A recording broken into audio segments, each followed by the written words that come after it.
ജനങ്ങൾ എന്തൊക്കെയാണോ ആഗ്രഹിച്ചത് അതിനനുസരിച്ചുള്ള വികസന പ്രവർത്തനങ്ങൾ നടത്തിയെടുക്കാൻ ഈ രണ്ട് ജനപ്രതിനിധികൾക്കും കഴിഞ്ഞിട്ടുണ്ട്. മൂന്നാമതും ഇടതുപക്ഷ ജനാധിപത്യ മുന്നണി അധികാരത്തിൽ വരുമെന്നുള്ള കാര്യത്തിൽ എല്ലാവർക്കും ഉറപ്പാണ്. മുഖ്യമന്ത്രിയുടെ നേതൃത്വത്തിൽ പ്രവർത്തിച്ചതിന്റെ ഒരു വിജയം മൂന്നാമതും LDF-ന്റെ ഗവൺമെന്റ് കേരളത്തിൽ അധികാരത്തിൽ വരുമെന്നുള്ള കാര്യത്തിൽ ഒരു തർക്കവുമില്ല. പുനലൂർ മണ്ഡലത്തിൻ്റെ നമ്മളുടെ കഴിഞ്ഞ 3 പതിറ്റാണ്ട് കാലമായിട്ട് പിന്തുടരുന്ന ഒരു വലിയ വികസന യാത്രയുണ്ട് LDF-ൻ്റെ. ആ യാത്രയ്ക്ക് ഇപ്പോൾ ചുക്കാൻ പിടിച്ചുകൊണ്ടിരിക്കുന്നത്, അല്ലെങ്കിൽ ഈ ഒരു 16ാം നിയമസഭാ ഇലക്ഷനെ അഭിമുഖീകരിക്കുന്നത് സഖാവ് C. അജയ് പ്രസാദാണ്. കണ്ണീരും കഥനകഥകളും ഒക്കെയുള്ളൊരു വലിയ സമൂഹത്തിൻ്റെ നാഥനായിട്ട് മാറാൻ പുനലൂരുകാർക്ക് കിട്ടിയിരിക്കുന്ന ഉത്തമനായ ഒരു പോരാളിയാണ് LDF കാഴ്ചവെച്ചിരിക്കുന്നത്. വിപ്ലവാഭ്യാദികൾ എങ്ങനെയാണ് 16ാമത് കേരള നിയമസഭാ ഇലക്ഷനിലെ സ്ഥാനാർത്ഥിത്വത്തെ കാണുന്നത്? ഞാൻ ഒരു സ്ഥാനാർത്ഥിത്വത്തിലേക്ക് ഇപ്പോൾ വന്നത്, എനിക്ക് മുമ്പേ ഉണ്ടായിരുന്നത് ഒന്ന് അഡ്വക്കേറ്റ് K. രാജു, അതിനുശേഷം P. സുബാൽ തുടങ്ങിയിട്ടുള്ള പാർട്ടിയുടെ സമാദരണീയരായിട്ടുള്ള നേതാക്കന്മാരാണ് അവർ. അവർക്ക് ഉള്ള പാർട്ടി തീരുമാനമനുസരിച്ച് 3 പ്രാവശ്യം മത്സരിക്കാൻ കഴിയുമെന്നുള്ള പാർട്ടിയുടെ തീരുമാനമുണ്ട്. അപ്പോൾ അതിനുശേഷം തുടർച്ചയായി അവരുടെ വികസന പ്രവർത്തനങ്ങൾക്ക് ഒരു തുടർച്ച ഉണ്ടാവണം. അതിനു വേണ്ടി അവരെല്ലാം കൂടെ ആലോചിച്ചാണ് എന്നെ സ്ഥാനാർത്ഥിയായിട്ട് പാർട്ടിയുടെ സംസ്ഥാന കൗൺസിലിൽ ആവശ്യമായിട്ടുള്ള നിർദ്ദേശം കൊടുത്ത് സ്ഥാനാർത്ഥിയാക്കി. ആ 30 വർഷക്കാലത്തെ, അതിനു മുമ്പും LDF-ന്റെ ജനപ്രതിനിധികൾ ഉണ്ടായിട്ടുണ്ട്, പഴയകാല നേതാക്കന്മാർ. പിന്നെ നമ്മുടെ രാജഗോപാലൻ നായർ സാറ്, അതുപോലെ കൃഷ്ണപിള്ള സാറ്, അങ്ങനെ തുടങ്ങിയിട്ടുള്ള മഹാരഥന്മാരായിട്ടുള്ള ആളുകളാണ് ഈ മണ്ഡലത്തിൽ പ്രതിനിധാനിച്ചുള്ളത്. PK Srinivasa sir. ശ്രീനിവാസ സാറിന്റെ 96-ലെ തെരഞ്ഞെടുപ്പിൽ അദ്ദേഹം തൊട്ട് തെരഞ്ഞെടുപ്പ് പ്രവർത്തനങ്ങളെല്ലാം കഴിഞ്ഞ് വോട്ടെല്ലാം പെട്ടിയിലാക്കി. വോട്ട് എണ്ണുന്നതിന്റെ തലേ ദിവസമാണ് സാറിനെ എല്ലാവരെയും വല്ലാതെ ആഘാതത്തിലാക്കിക്കൊണ്ട് സാറിന്റെ മരണമുണ്ടായി. അതെല്ലാവരും, ഈ മണ്ഡലത്തിലൊട്ടാകെയുള്ള കേരളത്തിലെ കമ്മ്യൂണിസ്റ്റ് പാർട്ടിയുടെ പ്രവർത്തകരെല്ലാം വല്ലാതെ ദുഃഖിച്ച ഒരു മരണമായിരുന്നു. അതിനുശേഷം നടന്ന തെരഞ്ഞെടുപ്പിൽ, ഉപതെരഞ്ഞെടുപ്പിൽ സഖാവ് P. സുബാലാണ് മത്സരിച്ചത്. തൊട്ട് അടുത്ത തെരഞ്ഞെടുപ്പിലും സുബാലാണ് മത്സരിച്ചത്. സാറിന്റെ മാതൃക പിന്തുടർന്നുകൊണ്ടുള്ള പ്രവർത്തനങ്ങളാണ് സഖാവ് P. സുബാലിന്റെ ഭാഗത്ത് ആ 10 വർഷക്കാലം ഉണ്ടായത്. അതിനുശേഷം അഡ്വക്കേറ്റ് K. രാജു ആണ് മണ്ഡലത്തെ പ്രതിനിധീകരിച്ച് MLA ആയത്. 2 തവണ അദ്ദേഹം MLA ആയി. 3ാമത് പ്രാവശ്യം കേരളത്തിന്റെ വനവകുപ്പ് മന്ത്രിയുമായി. ഈ 15 വർഷക്കാലം പുനലൂർ മണ്ഡലത്തിൽ അതിനു മുമ്പുള്ള 10 വർഷക്കാലവും ഈ 15 വർഷക്കാലവും വലിയ വികസന പ്രവർത്തനങ്ങൾ നടത്താൻ ആ 2 ജനപ്രതിനിധികൾക്കും കഴിഞ്ഞു. രാജു സാറിന് ശേഷം തൊട്ടു മുമ്പും സഖാവ് സുബാലായിരുന്നു MLA.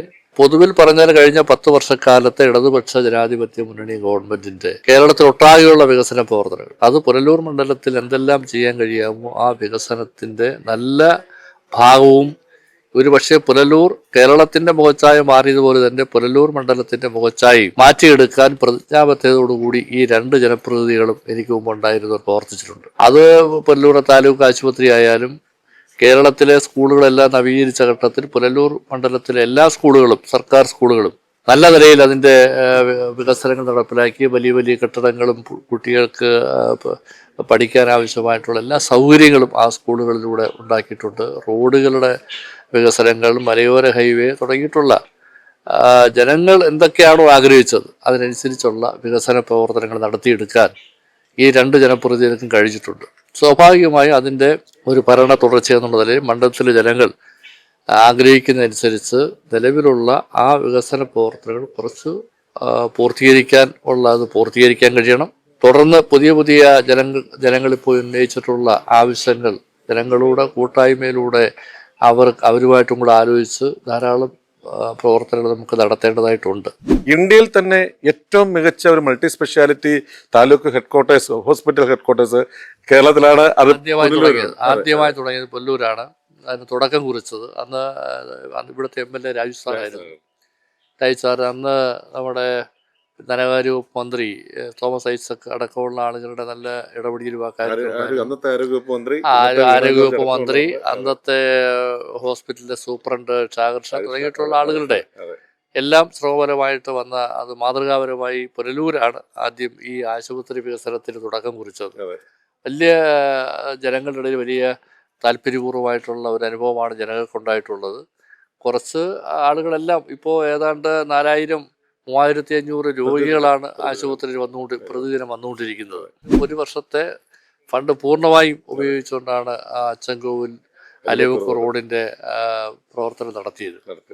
ഈ ഒരു മനുഷ്യന് ഭൂമിയുണ്ട്, പക്ഷെ അത് സ്വന്തം പേരിലല്ല. പട്ടയം, അതെ, നമ്മള് പട്ടയത്തിൻ്റെ പ്രശ്നം ഈ ആയിരക്കണക്കിന് ആളുകൾക്കല്ലേ പട്ടയം കൊടുത്തത്. അതെ, അതെ. അത് റോസ്മല ആയാലും അത് അച്ചൻകോവിൽ അമ്പലപ്പട്ടയം, പിന്നെ നമ്മുടെ ഈ കനാൽ റോഡ് പുറമ്പോക്കിൽ താമസിക്കുന്ന ആളുകളുടെ പട്ടയം, മലയോര മേഖലയിൽ താമസിക്കുന്ന ആളുകളുടെ പട്ടയം, അങ്ങനെ വിവിധങ്ങളായിട്ടുള്ള ആളുകൾ ഭൂമി കയ്യിലുണ്ടെങ്കിൽ തൻ്റേതാണ്, എൻ്റെ സ്വന്തമാണെന്ന് പറയാനുള്ള അവകാശമില്ലാത്ത ആ മനുഷ്യരെയെല്ലാം ഭൂമിയുടെ സ്വന്തം ഉടമകളാക്കി മാറ്റുക എന്ന് പറയുന്നത് ചെറിയ കാര്യമല്ല. തീർച്ചയായിട്ടും. അത് ഈ ഗവൺമെൻറ്റിൻ്റെ ഇച്ഛാശക്തിയോട് കൂടിയിട്ടുള്ള പ്രവർത്തനങ്ങൾ, അതിനകത്ത് MLA എന്നുള്ള സുപാൽ ആ കാര്യത്തിൽ ഇടപെട്ട് നടത്തിയിട്ടുള്ള പ്രവർത്തനങ്ങൾ, രാജു സാറിൻ്റെ പ്രവർത്തനങ്ങൾ, എല്ലാവരും കൂട്ടായ പരിശ്രമത്തിലൂടെ ഈ നാടിൻ്റെ പുരോഗതിക്ക് വേണ്ടി, ഈ നാടിൻ്റെ ജനങ്ങളുടെ താല്പര്യങ്ങൾ മുൻനിർത്തി പ്രവർത്തിച്ചതിൻ്റെ ഫലമായിട്ടാണ് അതെല്ലാം നടന്നിട്ടുള്ളത്. സർക്കാരിൻ്റെ പ്രത്യേകമായിട്ടുള്ള റവന്യൂ മന്ത്രിയുടെയൊക്കെ നല്ല ഇടപെടൽ ഈ ഘട്ടത്തിലുണ്ടായിട്ടുണ്ട്, ഈ പട്ടയം കൊടുക്കാനൊക്കെ. അപ്പോൾ അതിനെയൊക്കെ നമ്മൾ ഇത്തവണ അതെല്ലാം ജനങ്ങൾ അനുസ്മരിക്കുന്നുണ്ട്. വിപ്ലവകരമായിട്ടുള്ള വികസനം മണ്ഡലങ്ങളെല്ലാം അല്ലേ, അതില് ഇനി കോൺഗ്രസ് ഭരിക്കുന്ന മണ്ഡലമാണോ അതൊന്നും നോക്കാതെ കേരളത്തിന് പൊതുവെ എല്ലായിടത്തേക്കും വിപ്ലവകരമായിട്ടുള്ള ഒരു വികസനം എത്തിക്കുവാൻ നമ്മുടെ സംസ്ഥാന ഗവൺമെന്റിന് സാധിച്ചു. അതിനകത്ത് ഒരു തർക്കമുള്ള കാര്യമല്ല.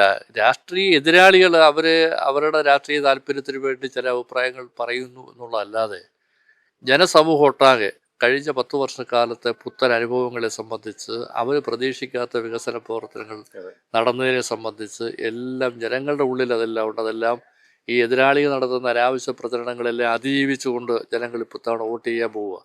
മൂന്നാമതും ഇടതുപക്ഷ ജനാധിപത്യ മുന്നണി അധികാരത്തിൽ വരുമെന്നുള്ള കാര്യത്തിൽ എല്ലാവർക്കും ഉറപ്പാണ്.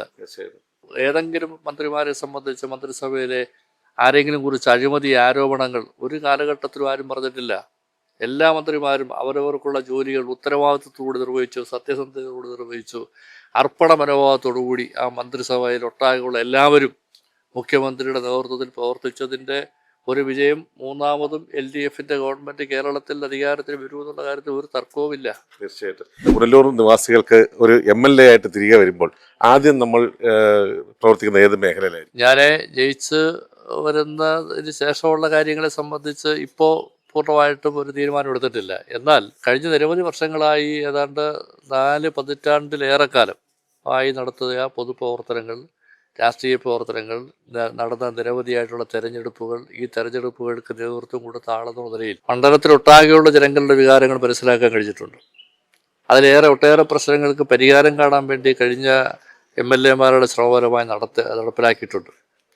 അപ്പോൾ അതെല്ലാം വെച്ചുകൊണ്ട് ജനങ്ങളുടെ ആവശ്യങ്ങൾ മനസ്സിലാക്കി ഇങ്ങനെ ഒരു അവസരം ജനങ്ങൾ നൽകിയ ജനങ്ങളുമായിട്ടുള്ള കൂട്ടായ ആലോചനയിലൂടെ എൻ്റെ മനസ്സിലുള്ള കഴിഞ്ഞ കാലങ്ങളിൽ ഈ മണ്ഡലത്തിൽ പരിഹരിക്കപ്പെടേണ്ട ചില പ്രശ്നങ്ങളും കൂട്ടായ ചർച്ചയിലൂടെയും ആലോചനയുടെയും ജനതാല്പര്യം സംരക്ഷിക്കാൻ വേണ്ടിയിട്ടുള്ള പ്രവർത്തനങ്ങൾക്ക് മുൻകൈ എടുക്കണമെന്നാണ് എനിക്കതിനെ സംബന്ധിച്ച് ഈ അവസരത്തിൽ പറയാനുള്ളത്. കൂട്ടായിട്ടുള്ളൊരു ആലോചനയായിരിക്കും. മുന്നണി കൂട്ടായിട്ട് ആലോചിക്കണം, ജനങ്ങളുമായിട്ടൂടെ അവരെ വിശ്വാസത്തിലെടുത്തുകൊണ്ട് മുന്നോട്ട് പോകാൻ കഴിയും. ആ നിലയിലാണ് മുന്നോട്ട് പോകേണ്ടത്. തോട്ടം മേഖലയെ സംബന്ധിച്ച് ഞാൻ ആദ്യമേ റീഹാബിലിറ്റേഷൻ പ്ലാന്റേഷൻ്റെ യൂണിയൻ AITUCയുടെ ജനറൽ സെക്രട്ടറി ആയിട്ടാണ് തോട്ടം മേഖലയിൽ പ്രവർത്തനം ആരംഭിച്ചത്. ശ്രീലങ്കയിൽ നിന്ന് അഭയാർത്ഥികളായി ഇവിടെ ജോലിയും ക്വാർട്ടേഴ്സുകളും പണിഞ്ഞു കൊടുത്ത് താമസിക്കുന്ന ആളുകളാണ്. അവർ റീഹാബിലിറ്റേഷൻ പ്ലാന്റേഷനകത്ത് തന്നെ ജീവിക്കുകയാണ് ചെയ്യുന്നത്.